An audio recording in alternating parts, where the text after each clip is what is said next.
I thought it said Louie and the Mets were talking I don't see that part. Whose song is this? Hold on. Talkin Baseball, Louie and the Mets. Oh, maybe it's the Mets version that I'm singing. Well before Taylor's version. The Mets version. Talkin Baseball lyrics. You guys have never heard this song? No, literally never. You guys don't even know what I'm talking about? All right, let me I kind of figured you were just like riffing on your own. Oh, as if. This is like what they'd play in between innings at a Little League game. No way. Yeah. I love it. Rock and roll was being born. Marijuana we would scorn. Marijuana. Talking baseball. Never talking baseball. That's okay. That's it. I'm actually, not going to play our intro song anymore. Like, that's just going to be the intro. Talking baseball. Did I miss the intro? We can do that. All right. And we're here talking baseball. Okay. Chef's choice. Thank you very much. I'm going to do my intro. Oh, yeah. too. Why don't you do it? Why don't you try it? Hi, this is Ones to Watch Chef's Choice. I'm Abby Kenna, and today I'm joined by Nick Anderson of the Rex. Very NPR. Stop. Very NPR opening. Every time I do that, like, I say it in the same exact voice every single time. It needs to be like you slit like. We're back tea? with Watch Mojo. Yeah, basically. Oh, whoa. Yeah, Watch I know. Mojo. I don't know. You give me NPR. Okay, I'll take that. Watch That's Mojo. better. Top 10 times. Someone Tom fell down Holland, the stairs. Yeah. Protected Zendaya.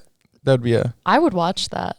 Yeah, I have watched now. It's on my watch list. I actually requested that, yeah. Was that our intro? Yeah, that's Cool. good. Well, thanks for being here. Happily. Yeah, we were just... Gotta do what you're doing. Oh, yeah, you want to get cozy? This is less cozy for me. You don't like... Okay. No, This is nice. Well... I haven't done hip flexors in a while. Well, now's the time. Oh, thank you very much. Sorry, I was about to freak out. Okay. I mentioned this podcast to you, I think 2 years ago, before we had any episodes recorded, a year and a half ago. Yeah. Yeah. So now you're here, which I think that's pretty cool. Where was that? This was at the Belasco for Arlo Parks. Yes. The after party. That and you meant and I was like, that sounds awesome. Yeah, and then I was like, bye. That was it. Yeah. Yeah, and then yeah. I saw you on Hunter Daly's show. Yeah, I do remember all of this now. And so basically, I encouraged you to start this thing, and you look at you now. You said I have this idea, and I said you said I want agency over my own ideas and Right. my own decisions, and I just want to cook up something cool. I go call it Chef's Choice. Oh, yeah. Yeah. You made that whole thing. Well, Original investor. I suggested it. I wouldn't even say I came up with it, but it was a suggestion of mine that I came up with. Right. That's why you get 95% of the royalties. I don't actually get paid for this because philanthropic. That's right. That's right. For the people. That's what they say. Yeah. I'm just happy I'm proud of you. Oh. I'm happy to see it happen because a lot of people say a lot of things and don't actually make the thing, and you made the thing. I know that was a big leap for me too, because I genuinely hadn't recorded an episode yet, and I came up to you and acted as if like we had done this. Yeah, you in your head had, you know what I mean? Like you were already. I was manifesting. Look at your Polaroid wall. I know, this is kind of wild It's to amazing. look at. Yeah, I know. It's really cool. I'm like meeting my idols and stuff. Hey guys, can we bring her flowers, please? Cue the flowers. Thank you very much. Yeah. It's time to give her flowers. My award, please. Thank you. All right. Well, now that we've established that, you're welcome and congrats. Now what? I like that you've taken the role as host. I'm just wondering what we're doing. Yeah. Well, this is Chef's Choice. This is our little taste-making talk show where we're going to go through a 3-course meal of your tunes. Yeah. First time food has actually entered the stage. Yeah. I thought I'd bring some donuts today. I don't like donuts. Oh, but you did eat one. Mm-hmm. I had the churro donut. How was it? These are good donuts. 10 out of 10 taste test review? 1 out of 10. 1 to 10. Dude, 10 out of 10. You're only allowed to review if it's a 10, or you have to just make Silence it up. otherwise. Got it. 10 out of 10. 1 out of 10, I would say like a 7.5. Okay. And that's really high praise because I don't like pastries much. Oh. But these are great. That's I don't know where very they're from. Yeah. They're from where? Faux nuts. I think that's what she said. Yeah. Faux nuts. It sounds like if I respond, you're gonna say like D's nuts. Like you're gonna like. I feel like I'm walking into a trap. Knock knock phone nuts. Yeah. Do you want to? You didn't. I'm good. Yeah, I offered her off camera. That's why that didn't happen. I was just like scared it was gonna like sit in my mouth and I was gonna like be able to hear it like in this like gate environment. You know? Yeah, can't like, talk, can't eat into a microphone. No, one of these days we'll do the ASMR thing, but it's not today. We won't. Are you sure? I won't. Yeah. No, Okay. especially if it has to do with mouth chewing sounds. I wasn't thinking that. Oh, what are we talking about then? I would love You're to talking know. about sounds. You're just talking about. I'm talking about just you ever watch like when people get their hair brushed on ASMR? That's good. And then you rub the brush on the. Yeah. Okay. You act as if you aren't. I'm aware of what's going on out there. I know like what is happening. For our first course, our appetizer, I would love to know if listeners had never heard the Rex. What is the first song you would start them with? She asked me this off camera, and I didn't have an answer, and so I sat here and I tried to come up with an answer. I feel like this is an interesting question for the Rex specifically because Favorite Liar is like so known, but it is also so different from what you do now. Not like drastically different, but it was the first song you ever put out. Yeah. So. First song we ever made, yeah. Oh, no way. Okay. Oh, yeah. It was like, there was no other song. It was just like, wrote that, a week later recorded it, and then that was it. Like we were a band for like 5 days when we recorded it. But that don't change the show. A liar, a liar. Hold yourself a liar and higher. I'm not buying the things you want to say. I've heard them all now. Anyway, you're such a liar. My favorite lie. Yeah, it's a hard question. I would say, I decided it should be Infinitely Ordinary, the title track off of our first album. Yeah. I think I could get used to dancing something infinitely ordinary. Why do I have to stay home?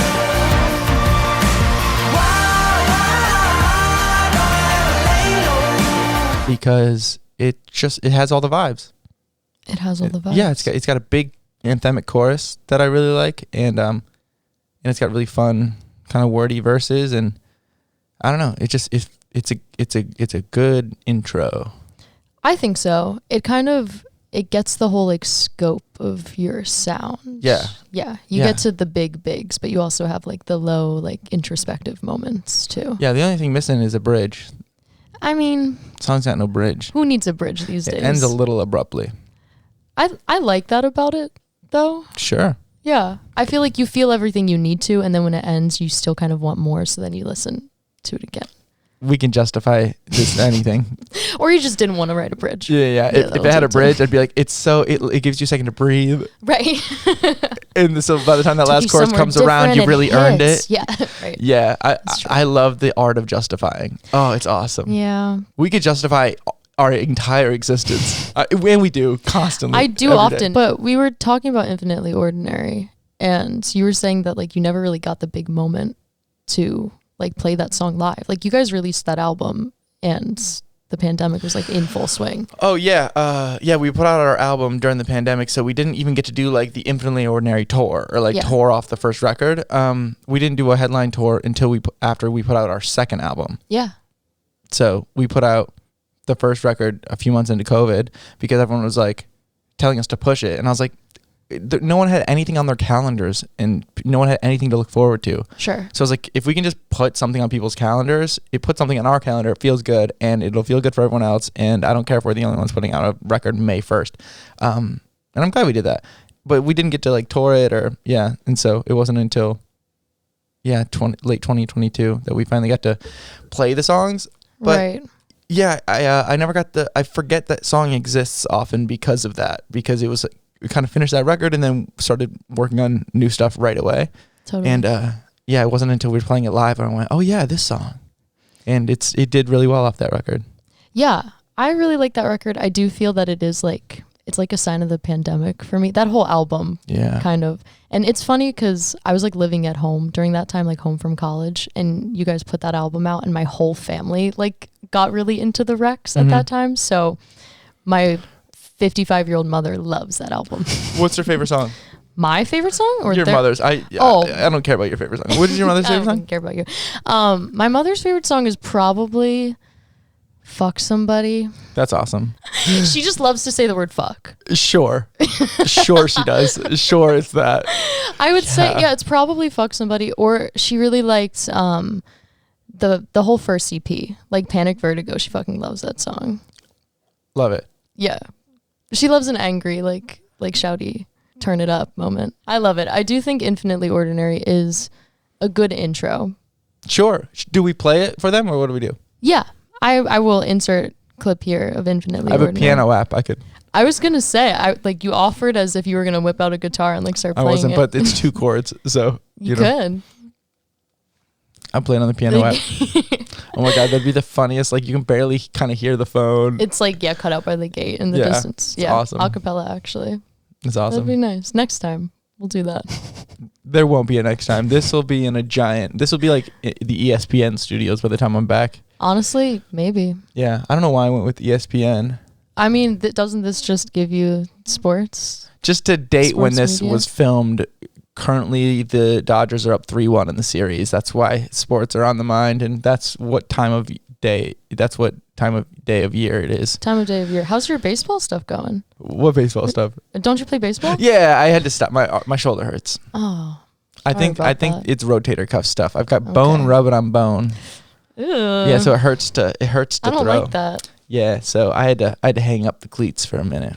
Hang up the cleats. Yeah, and it's like, do I get surgery to go so I can play pickup baseball in the LA County League? I don't know. If it makes you happy. If it makes you happy. I knew you were gonna do that actually. Oh, what a song! Really good song. We were like trailer buddies with Sheryl Crow, for a festival. Hello.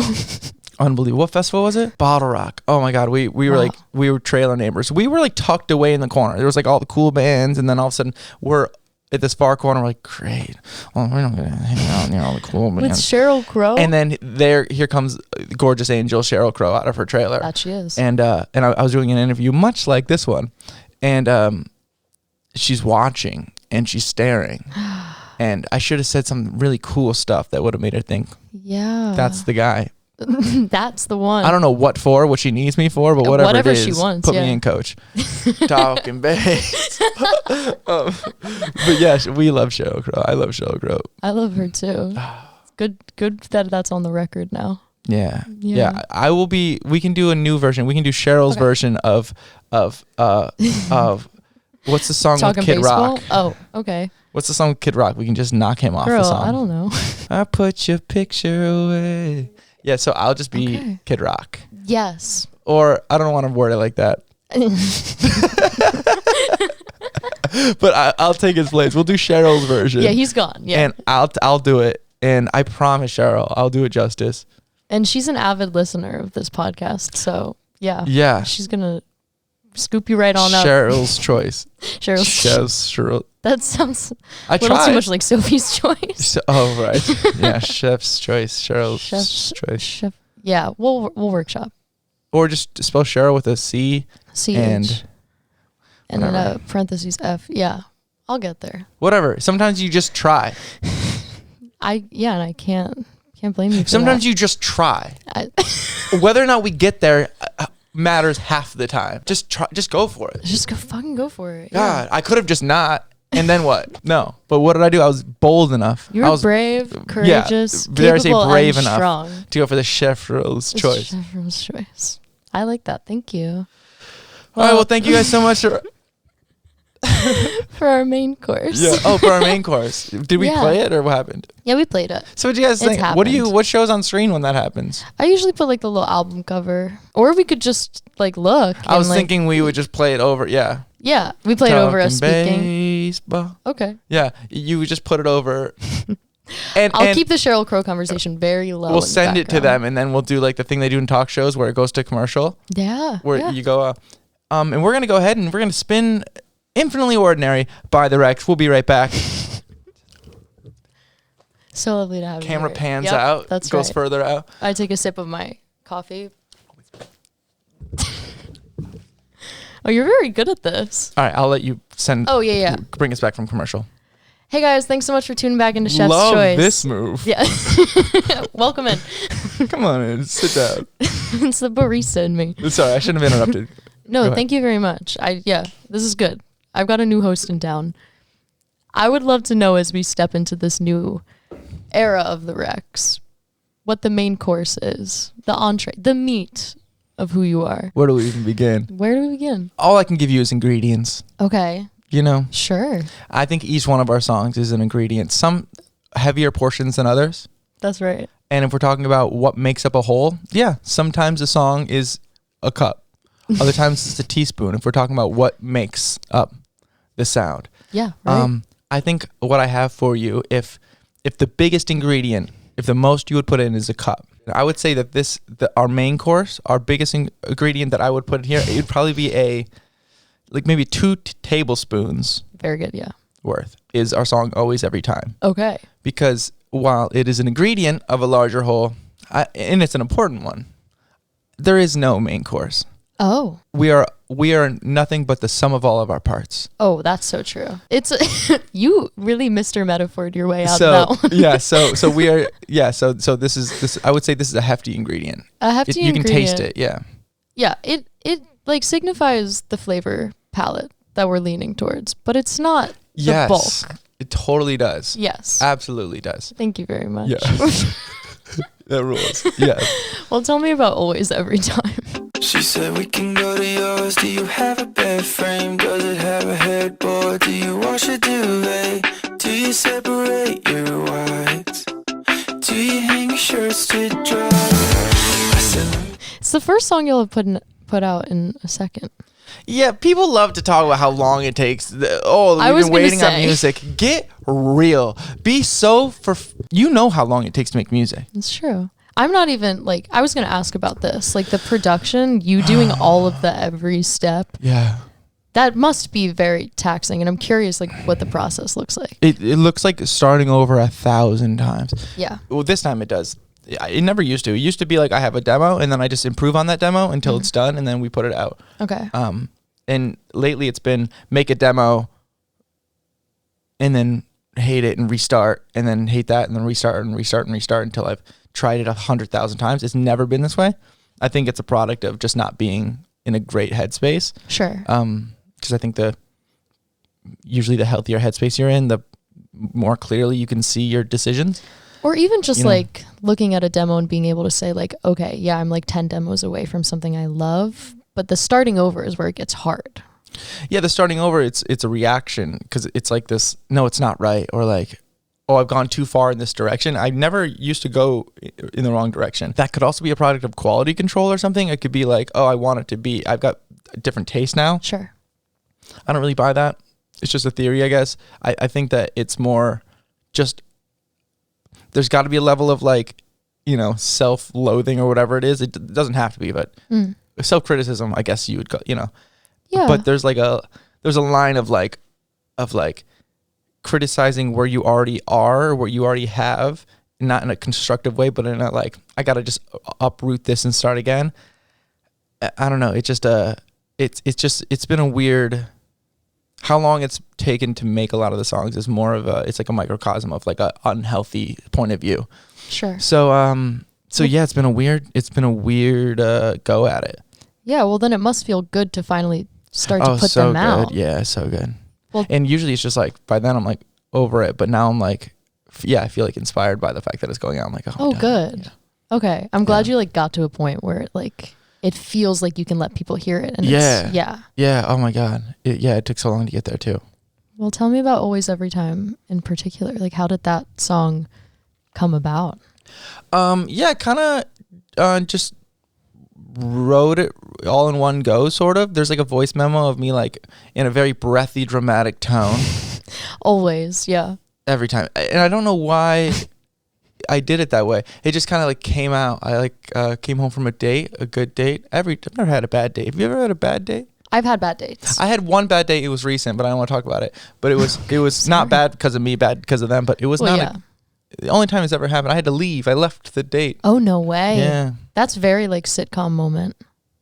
Except it was more it didn't feel very sitcom-y. It felt very awkward because I was just upfront about my feelings about how it was going. And okay. Well, that's healthy. Sure. Good for you. Yeah, it was awkward and hard. No, yeah, I came home from a date because 99.9% of them were good. I want to hear about your bad date. We're going to come back to that. Okay. Or dates parentheses S. True. I and it was awesome. It went really well, and it was that kind of thing where didn't matter where we were. It was like it's that thing where the whole world gets blurry and kind of insipid gray around you, and then the color is just in the conversation. Sure. And yeah, it was very fast paced conversation, very on the same page, and kind of seeing yourself in someone else and them seeing you, but also just seeing each other, and meeting just head on with your ideas. It was just fun to connect with a person in that way, more so than normal. And I've got friendships like that, and but every time you meet someone new like that, it's such an engaging, exciting thing. So it's kind of like, oh, you're someone who I'm always gonna have that thing with. Right. So I guess it's a reflection of meeting another new person in your life that you're like, oh my gosh, you're a thing that I understand and a thing that understands me. Yeah. It's a kind of a promise it's a promise that you're gonna meet them there every time. You're gonna be like I'm never gonna let you feel embarrassed for being you. I know that you won't for me. It's like a promise that like you could never embarrass yourself in front of me. That kind of thing. Yeah. That's a very singular take on excitement. I feel like you captured it very well in the song too. Where I don't know, I feel like I've gone on a lot of dates where I'm like, I can't tell, are we vibing? Right. Is this good? Shouldn't even be a question. But then you get to that one date where you're like, the conversation never lulls, it's back and forth. And then that excitement is what you've captured there, which is cool. It's so fun. Yeah. When's the last time you think you felt that? I'm my current partner. I feel like I met her and we immediately just I met her on TikTok Live. Yeah, what's up? You're doing one of these things? I can't do them. No, I was singing a medium build song. That's not. I was hoping you were doing a NPC trying to get galaxies, doing the You can imagine me doing that. Absolutely. Literally, yeah, never. No, Definitely. I was singing a medium build song and she commented that my voice sounded pretty and I was pretty too. And it was 2 years ago. And then did you live in the same city? How did you meet? No, she doesn't live in this city. Never and I met. was like, yeah, we actually still never met. No, we just partners. You think you're partners because it says friends above her name on TikTok? You're like, yeah, we're kind of a thing. You can say we're friends. No, I was like, we can't date unless we live in the same city. And then she hit me up a year and a half later and was like, I'm thinking of moving to LA. Whoa. And we met for the first time and we both were like, yeah. Did you ever talk on the phone or anything before that? Yeah, we had, and then we were like, we need to stop because this is right. We live in different places, but it was always this sort of thing, and we still talk about it now, where it's we just always knew we would come back to each other, no matter what. And so you met in person, then immediately it was that thing. Yeah, immediately that thing, and I'm driving a U-Haul down in 4 weeks. Yeah. The U-Haul. Whatever. Shut up. I'm telling you, I'm tapped in. I know what's going on. Whatever. You're not beating the allegations. I'm not beating the allegations. It's fine. Anyways, I understand the feeling very well because it was always that thing where it's we didn't talk for 2 months and then you check back in. It's I'm always going to meet you where you're at. Yeah, and it's almost like that energy was just waiting there for you. Someone who you don't talk to for a minute like that or whatever it may be. But if it's that person for you, it's almost it's a wire that's hot, and then as soon as you connect it again, you're like, oh yeah, we're there. They don't have to warm up to you again. It's just because you're on the same wavelength, so it's electric right away. Yeah, and it's I don't know, you never missed a beat. Yeah, it's cool. But back to the Rex. Yeah, I can't wait to hear about your bad date in the later.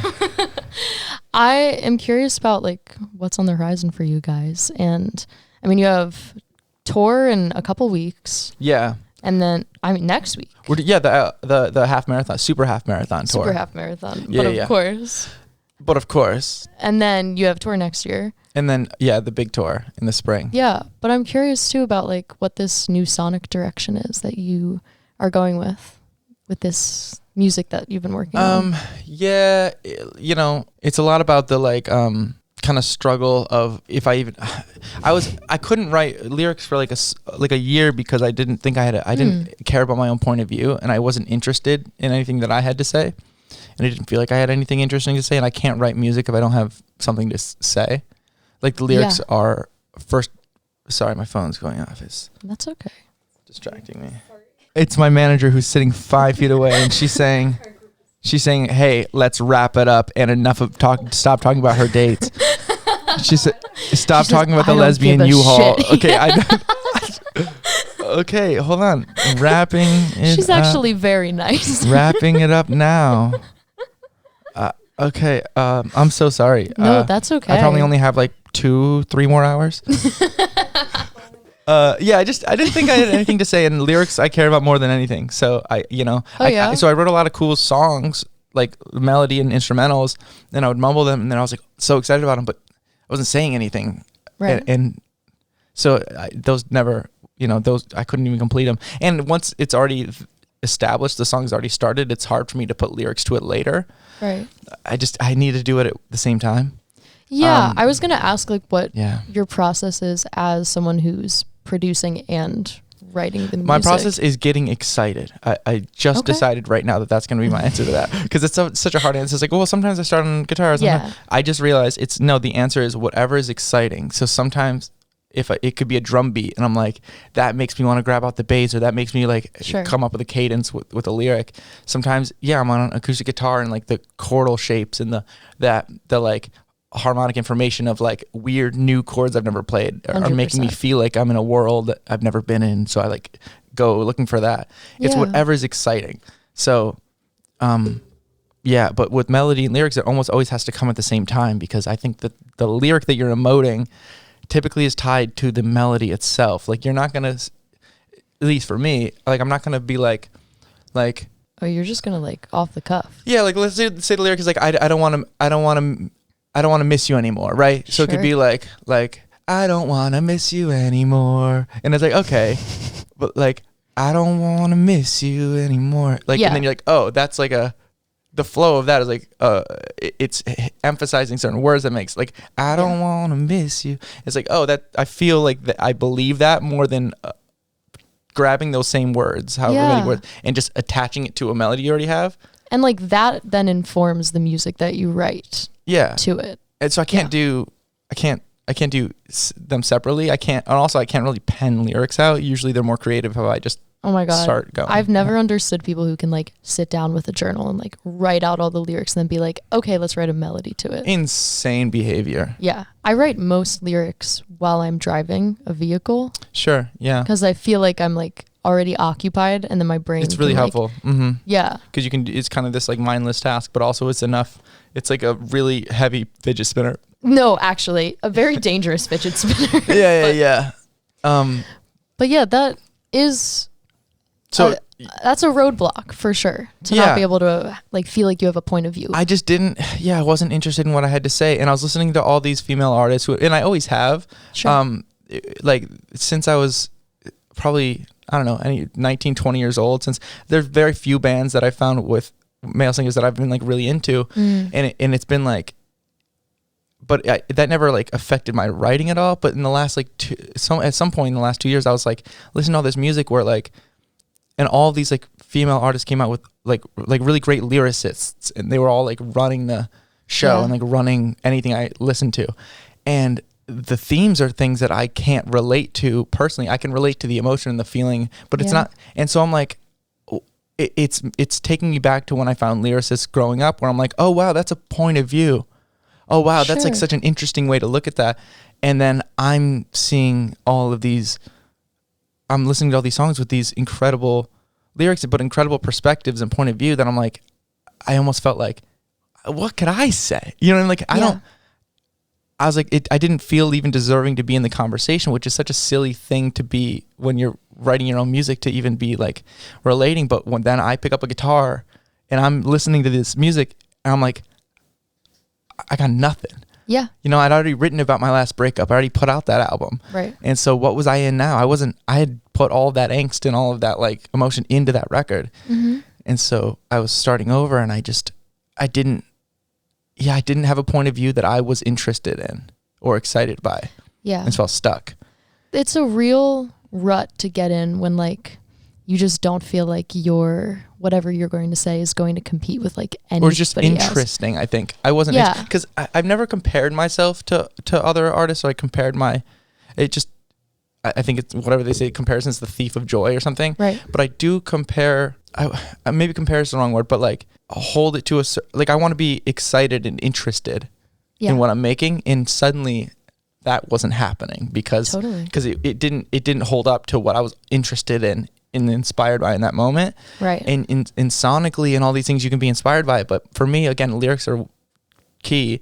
And so if my perspective, my point of view wasn't as interesting, suddenly I was just like void of creative inspiration, or like I would just pick up a guitar and be stuck. I'm like, who gives a shit what I have to say? Right. And so what happened was, after like a year of that, of like writing like instrumentals and writing every day, because I would still wake up with that habit of like, I want to make something.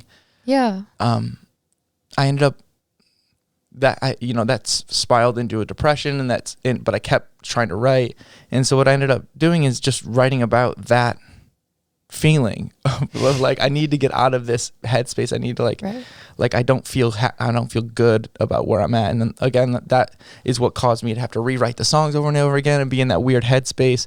It was just this combination of like kind of depression and creative frustration, but also like this need to make something, just butting heads, and not being very good at walking away, or giving up or throwing the towel in. So yeah, that was that's where we kind of, that's why it feels good to be putting stuff out.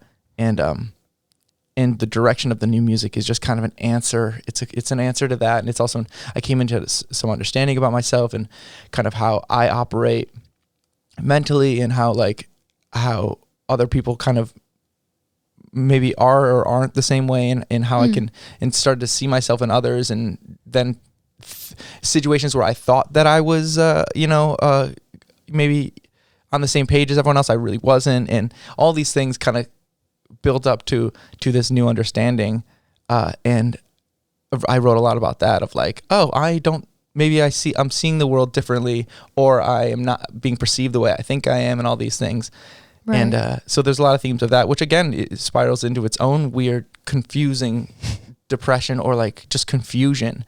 And so Always Every Time is the only like lovey-dovey song, because it's not so much about the actual like romantic part of that. It's like how romantic it is to be seen, like that's what it's really about.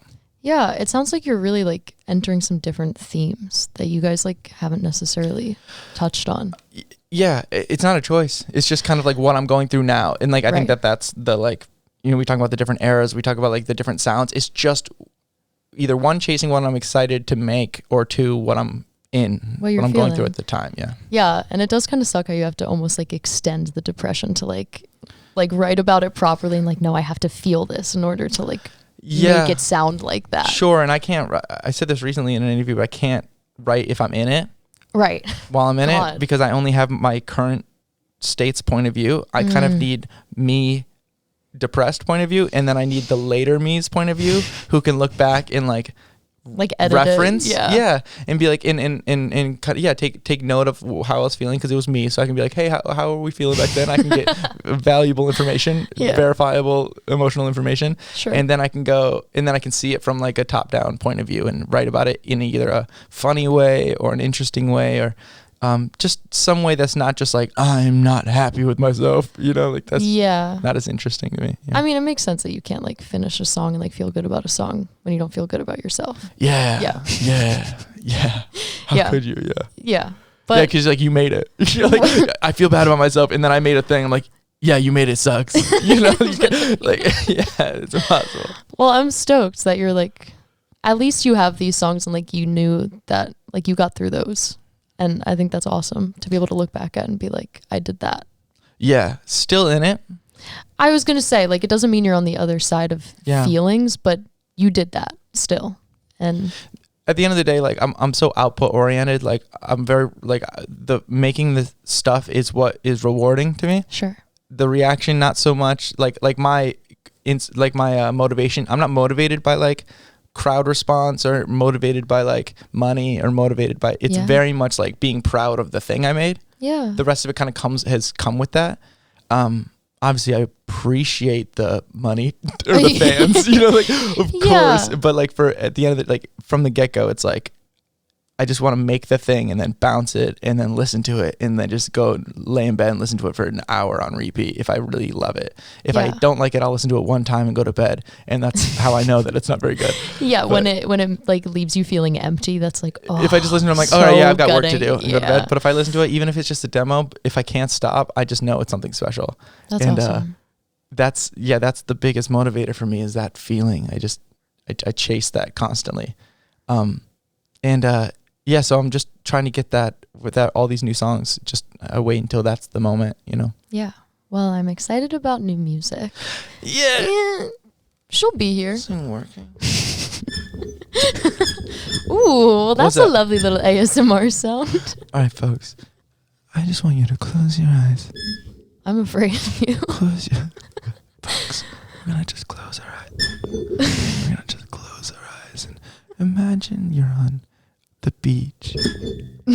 Those are the seagulls. Seagulls flying across your canopy, and they're trying to eat the lunch that you brought. The goldfish. I wonder what that sounds like on there. It's probably gnarly. I think that you can get it from like both mics too, so it's gonna be scary. Does yours do it? No. We need the opposite of WD-40, whatever that is. Comment below what the opposite of WD-40 is.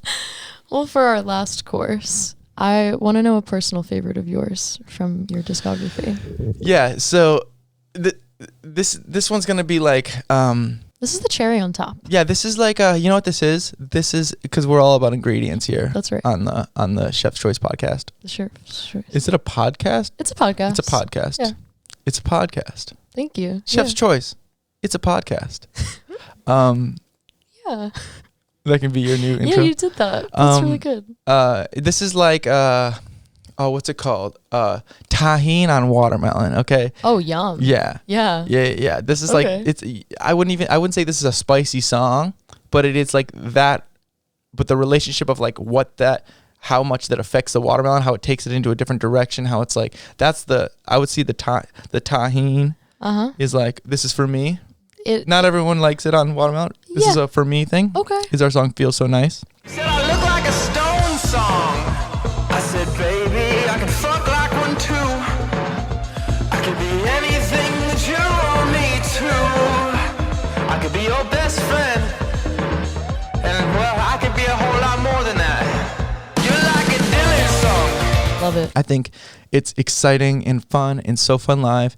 And that song was written very much like on kind of improvised. All the verses like are the first take. I just hit record and said stuff until it was gibberish and then stopped and then punched in where gibberish started and then like said the next thing, and nothing was written down or like planned ahead. It was just all the verses are just like what I want to say because I was feeling it.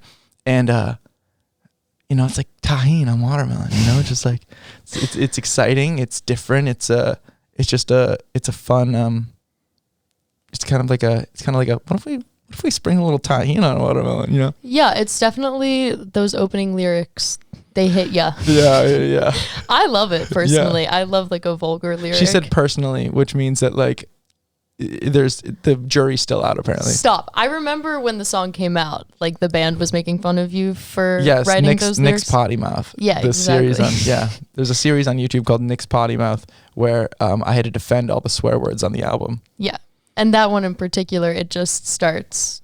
What is it? I What's look the like a first lyric? Stone song. You said, "Baby, I can fuck like one too." Yeah, she said she said I look like a Stone song. I said, "Baby, I can fuck like one too." Yeah, and they're making me defend that. Come on, guys. I think it's great, and it unfortunately, it really is tahini on watermelon. It's tahini on watermelon. I really despise that like is a good metaphor. Listen, if anything else, analogies. And I'm sorry. If anything else, if I'm not, if I don't know if I'm a songwriter, I don't know if I'm I don't know what I am. Definitely not. But what I am is a problem solver and an analogy guy. That's right. And you can put those in. You can make songs just from those two traits. You can make a lot of things.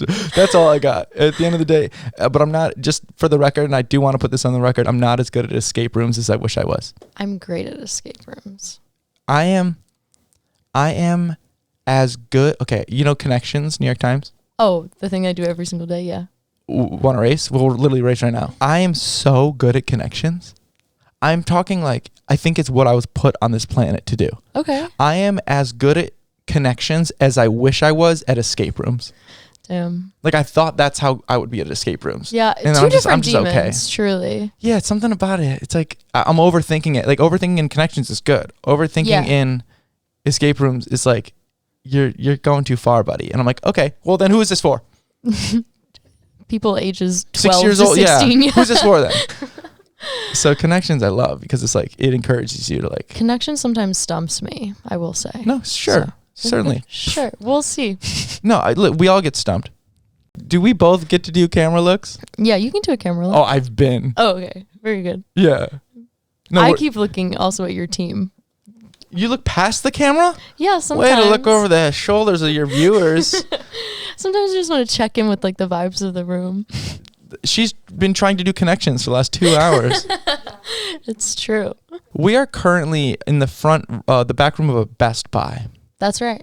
And so you just kind of have bald men in blue shirts. What are those guys past. called? Bald men in blue shirts? No, the Best Buy team members. Oh, Best the Geek Boys. Squad. The Geek Squad. I thought you were like the Best Boys in the blue. The bald men in the blue shirts. The best bald boys in blue shirts. Best bald boys in the Geek Squad shirts. The bald boys. I don't like that. It. Oh, okay. Well, now that we're no longer on the same page, what happens is we start on the same page and then we get on the same page and then it crosses and then we end up elsewhere and we've crossed whatever it's called the intersection. Dude, what the fuck ever, man. This was great. Thank you. This I have was 3 final questions. Thank God. Yeah, you decided that it was it. Also, I would like to say that my dessert track is Good for Nothing. I love that song. That's a great choice. Thank you. You are 90% of the set list. Oh, that line. I know. So good. I know. I was pretty excited. That's so like musician, like original experience. Yeah, but like people scream that line. Yeah. I think. Okay. Last tidbit about songwriting. Please. Yeah, that lyric is what is it? You're reckless. You're impressive. You're 90% of the set list. Yeah. Yeah, that is like you can only relate to that if you are in a band, right? But like,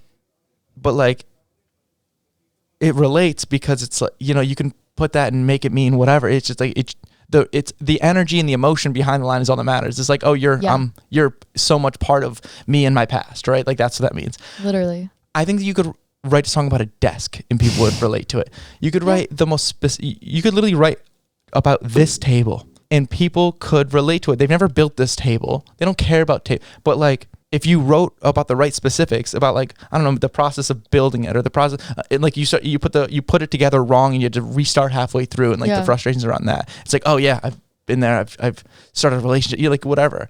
Or like what you've done at the table. Yeah, like what's the point of it? Like why are you building? Like there's so many.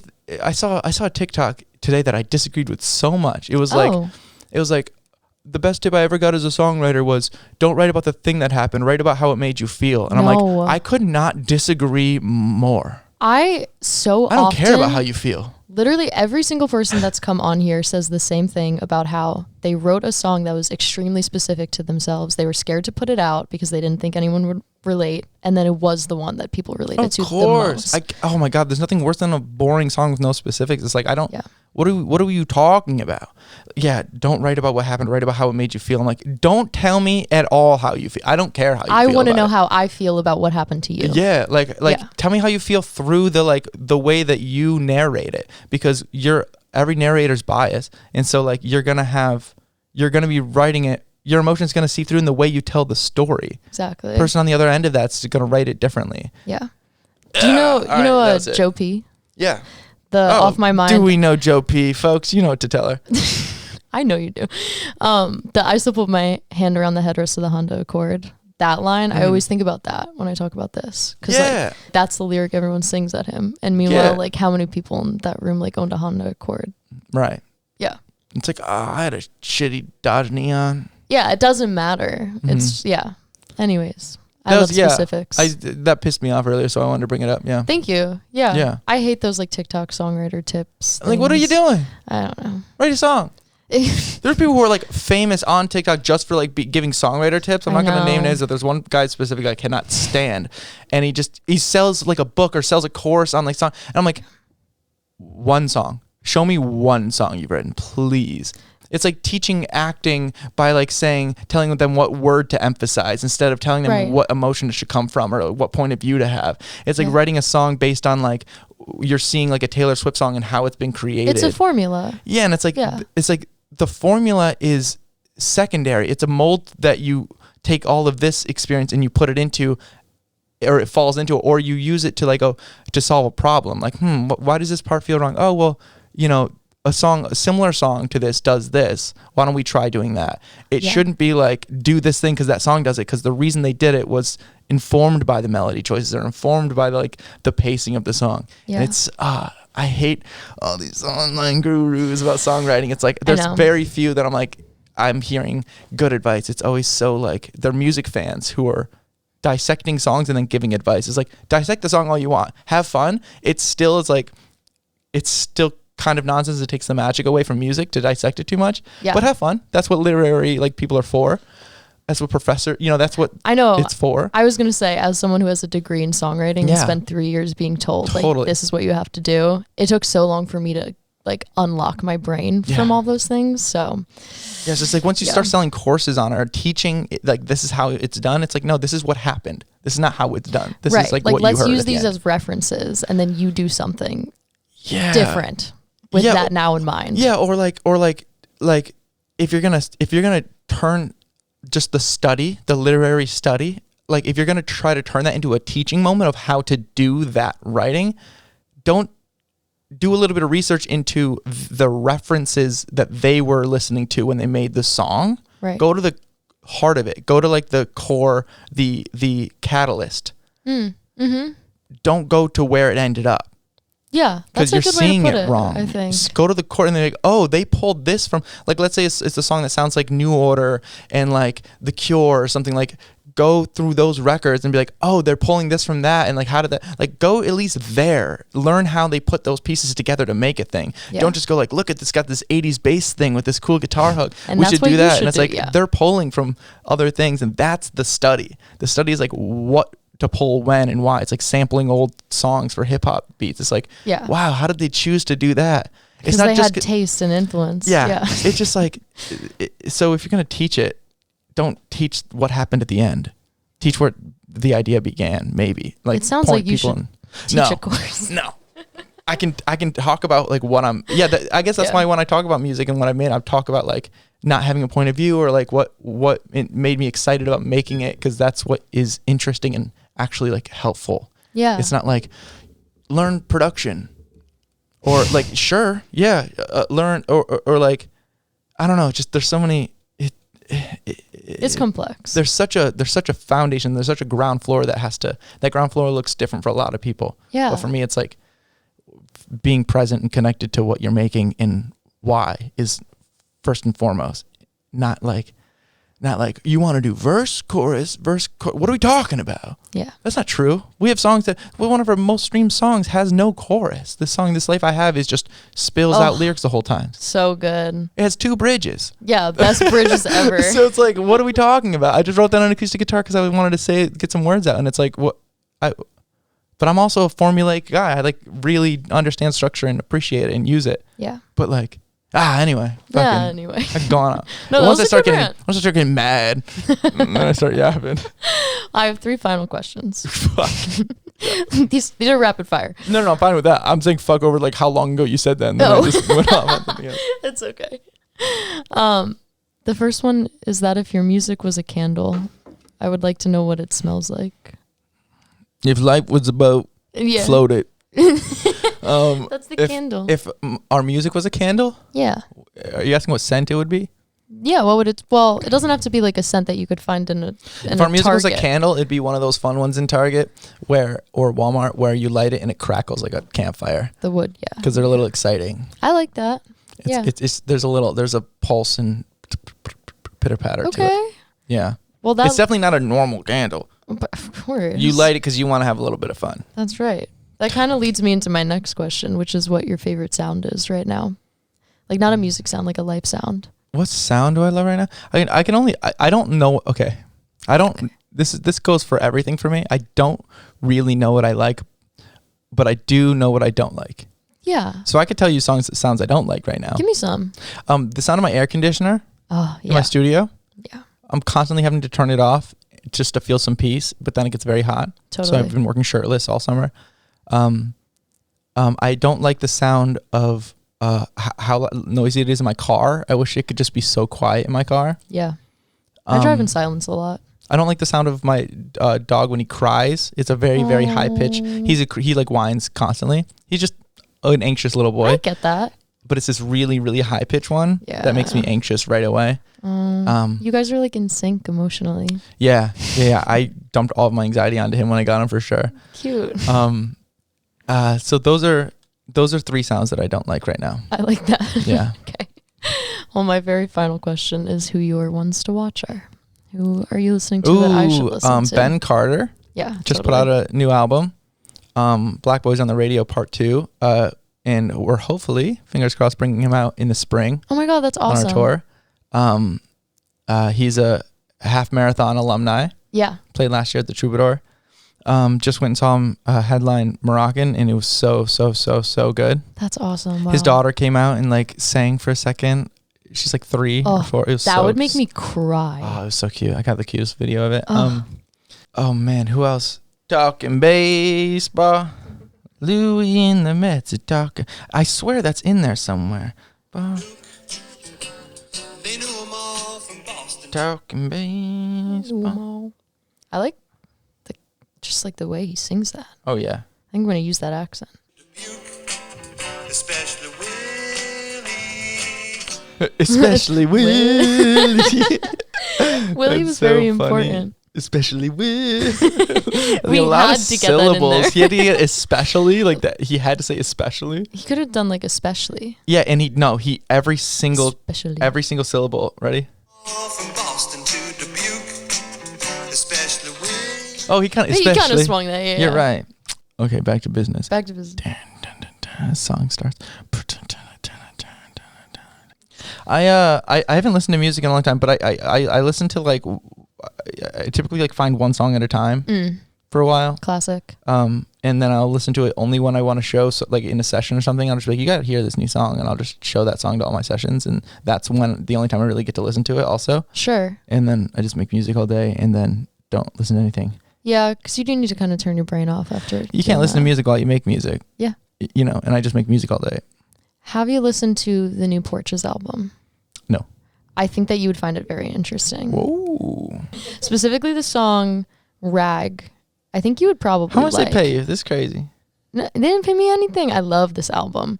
Oh, it's a whole record. Okay, yeah. Whole record. It's really weird and awesome. Should I give a live review? Sure. I added it to my like songs before I've even heard it. Okay. Ooh. Look at my bowl. Watch your fingers on his skirt. Splat pretty close. I wanna fuck you at the mood tonight. Production's cool. He's killer. You have to get to the chorus. You always call it sap girl. Pick around. Someone hiding in the bars. Call my wife. I dream the one about to go tonight. I dream the one. Okay, you just need to hear the chorus. We'll play the actual song over the. No? We'll just have. Well, yeah.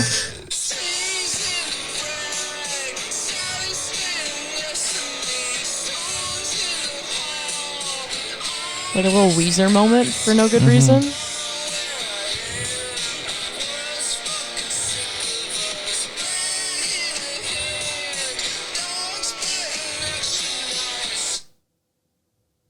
Look out. So fucking good. This is an interesting choice. No, that song's really cool. Thank you. I can't tell if you're just saying that to like. Okay. I'm not, but you said thank you. Yeah.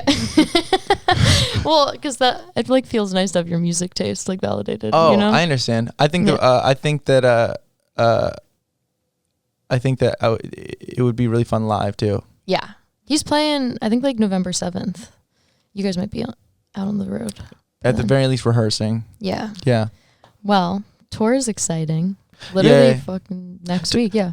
We're doing the Super Half Marathon. Super Half Marathon Well, it was Deluxe the Edition. Los Angeles Half Marathon last year. 3 shows in LA in a week. And then this year we've decided to expand it.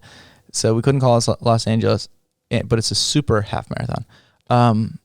It's exciting. It's a cool idea to just like kind of do that as like a teaser before the real tour. Yeah, it's also just like kind of a, for the fans who we know are going to get tickets, like sell it out in a couple minutes, and they're the ones who are going to be in the small room. And so it's a bit of like appreciation and kind of, fan service. And then those who couldn't get tickets, obviously, like there's still a tour coming up for them.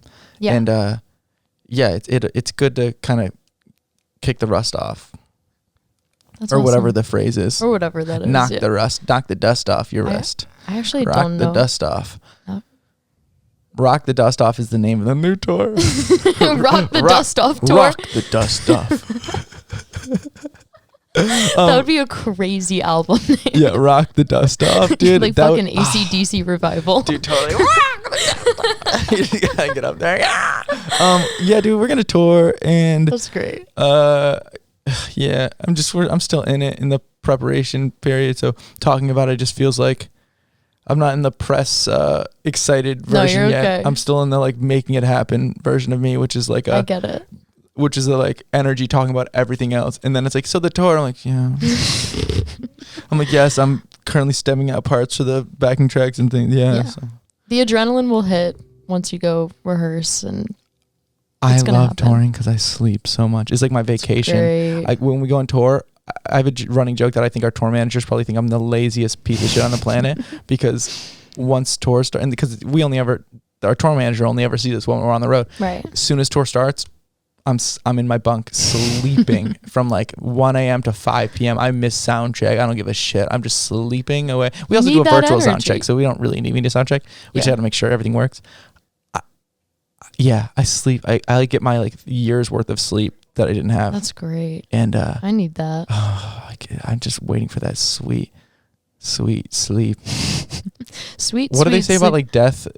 I'll like sleep when I'm dead. They say like I'm waiting for that. Death's the sweet release of something.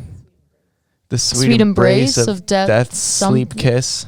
Death's sleep death's kiss. The sweet embrace of death's kiss. Death's sleepy kiss. I'm waiting for the sleepy kisses. Sounds sleepy kisses of death. I'm waiting for the sweet embrace of death's sleepy kiss.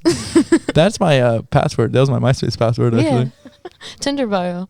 That is I haven't had Tinder in like a decade. That's good. Anyways. I'm not on Tinder, so if you see me on Tinder, it's not me. Not you. Catfish. You're getting catfished. Is that still a thing on Tinder? Oh, for sure. Fuck yeah. Yeah. I give anyone permission just to make an account for me. That'd be great. Yeah. Yeah. They could just like and if it works out, like let me know. I'll just kind of you do the hard work. Like what's your strategy, Yeah, meet someone you think I'd be interested in. I've never been on a bad date, so I'll knock it out of the park. Except for the one. I can't say that anymore. Yeah, okay. Wasn't my fault. We'll talk about it. Yeah, we weren't on the same page. Damn. Well, thanks so much for being here. Whatever, man. That was awesome. I'm so happy that this is a thing, and Thank you. So am I gonna join that new row up there? Yeah, unless you have a specific place you want to be, I'll boot someone to the top row for you. I kind of want to be like there. Like in the W. Yeah, I want to be in the W. I see that for you, and I'll make it happen. No, that seems a little like. Can we restart this? I want you to say. I was like, where should I go? And then you can suggest that I go in the W. Okay, cool. So we're gonna restart this. Okay. Yeah.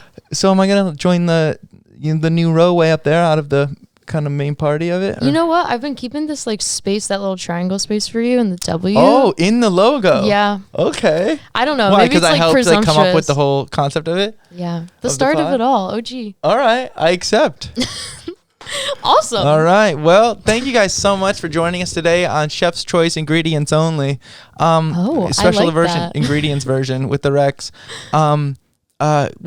We're really happy that Abby was able to sit down with us today and share her thoughts on life, love, and U-Haul lesbian relationships. That's right. Rock the dust. So go rock your dust off, and we'll see you next time. Thanks. I'm using that as the outro.